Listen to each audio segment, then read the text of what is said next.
Random variables x and y have joint probability function pxy, x0 and 1, y0, 1 and 2. Suppose 3p11 equals p12 and p11 maximizes the variance of xy. Calculate the probability that x or y is 0.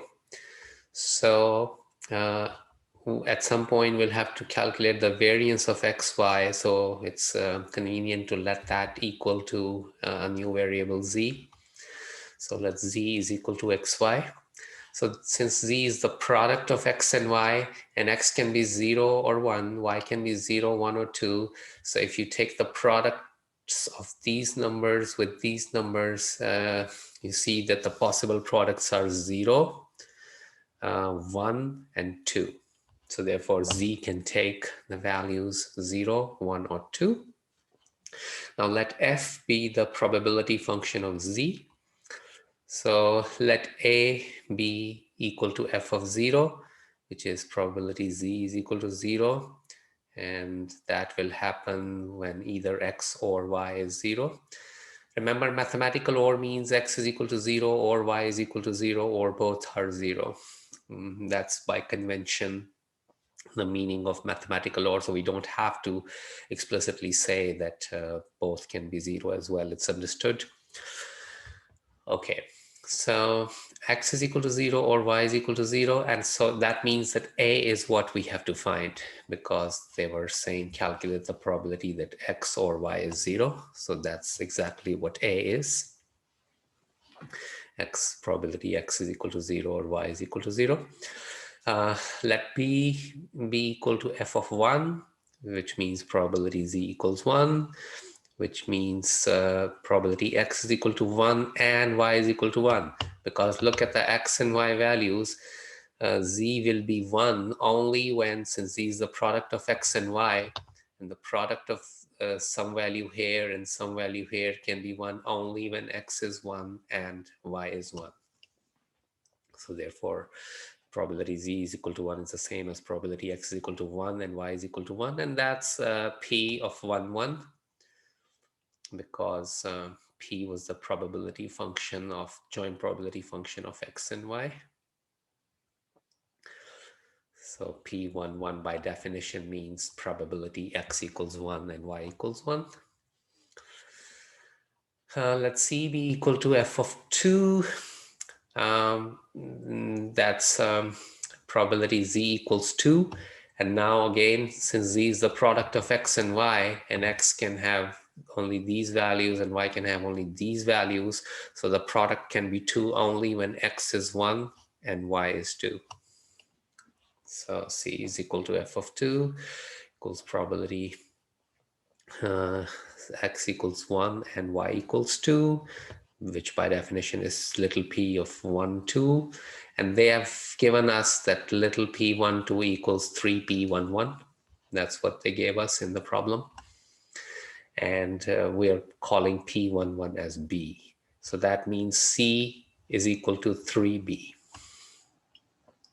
So now remember, at some point we have to involve variance of xy or variance of z, because we are told that b maximizes, this little b maximizes variance of z. But they actually said that p11 maximizes variance of z, but p11 is equal to b. So little b maximizes variance of z.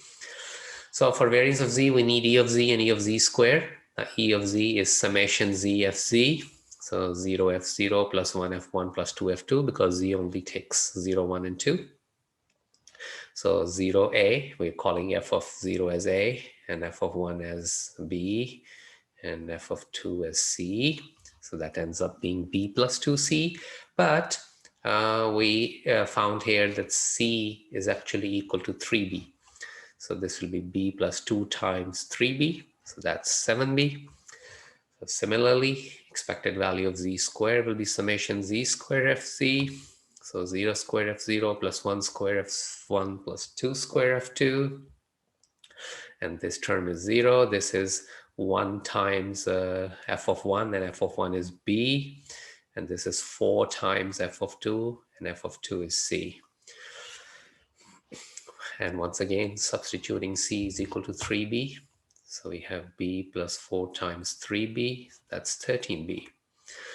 Variance of Z is E of Z square minus EZ whole square. E of Z square is 13B. EZ is 7B, whole square of that is 49B squared. So variance of Z is 13B minus 49B squared. So now, as we mentioned before, we are told that P11 maximizes variance of Z, which means that variance of Z is maximum at this B, but we also know from calculus that variance of Z is maximum where the derivative is 0. So let's, because, okay, it could be the derivative is 0 at both maximum and minimum, but you can see that this is a parabola facing downwards.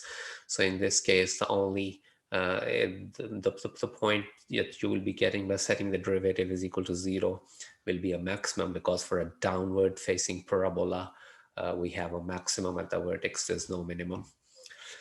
Okay, so the maximum occurs at B, but we also know maximum occurs where this derivative is 0. So let's take the derivative. So that'd be 13 minus 98B, that's 0. So that tells us that B is equal to 13 over 98 from this equation. Now C was 3B, so C will be 3 times 13 over 98, so 39 over 98.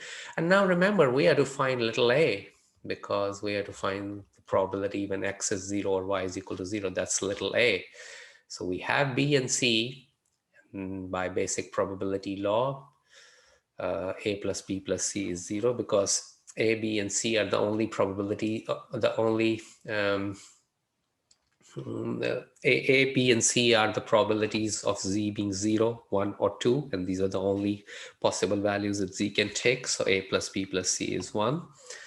And we have the B and the C, A plus 13 by 98 plus 39 by 98 equals 1. And then when you subtract these two from 1, you end up with 23 by 49. That is choice C.